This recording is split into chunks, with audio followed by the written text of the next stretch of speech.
বঙ্গোপসাগরে একটি লঘুচাপ সৃষ্টি হয়েছে, যা শুক্রবার নাগাদ আরও ঘনীভূত হয়ে নিম্নচাপে রূপ নিতে পারে বলে জানিয়েছে আবহাওয়া অফিস। পরবর্তীতে এটি ঘূর্ণিঝড়ে পরিণত হতে পারে বলে সতর্কতা জারি করেছে আবহাওয়া অধিদপ্তর। এর প্রভাবে দেশের বিভিন্ন এলাকায় বৃষ্টি হচ্ছে, কোথাও কোথাও ঝড়ো হাওয়া সহ বজ্রবৃষ্টির পূর্বাভাস দেওয়া হয়েছে। মাহবুব আজমির প্রতিবেদন।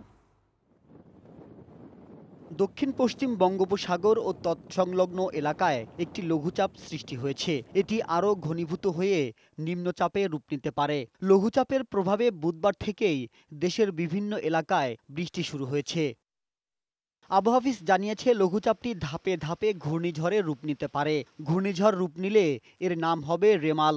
আগামী ২৬শে মে বাংলাদেশের উপকূলে ঘূর্ণিঝড়টি আঘাত হানতে পারে বলে জানিয়েছেন আবহাওয়াবিদরা। পশ্চিম মধ্য বঙ্গোপসাগর এলাকায় একটি লঘুচাপ তৈরি হয়েছে, যেটা পরবর্তীতে নিম্নচাপ বা ঘূর্ণিঝড় রূপ নেওয়ার সম্ভাবনা রয়েছে। সম্ভাব্য গতিপথ বাংলাদেশ বা এর তৎসংলগ্ন পশ্চিমবঙ্গ, মায়ানমারের যে কোনো একটি দিকে হতে পারে। এছাড়া রাজশাহী, রংপুর, দিনাজপুর, পাবনা, বগুড়া, ময়মনসিংহ জেলার উপর দিয়ে ঘন্টায় ৪৫ থেকে ৬০ কিলোমিটার বেগে ঝোড়ো হাওয়া সহ বজ্রবৃষ্টির পূর্বাভাস দিয়েছে আবহাওয়া অধিদপ্তর। আজকে যে ২৪ ঘন্টা আমাদের আবহাওয়ার পূর্বাভাস, সেখানে বলা হয়েছে দেশের দুই এক জায়গায় বিচ্ছিন্নভাবে বৃষ্টি অথবা বজ্রসহ বৃষ্টিপাতের সম্ভাবনা রয়েছে।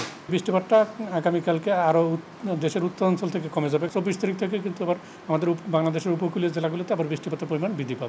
এই সময় সারা দেশের দিনের তাপমাত্রা সামান্য বৃদ্ধি পেতে পারে ও রাতের তাপমাত্রা প্রায় অপরিবর্তিত থাকতে পারে বলেও জানিয়েছে আবহাওয়া অধিদপ্তর।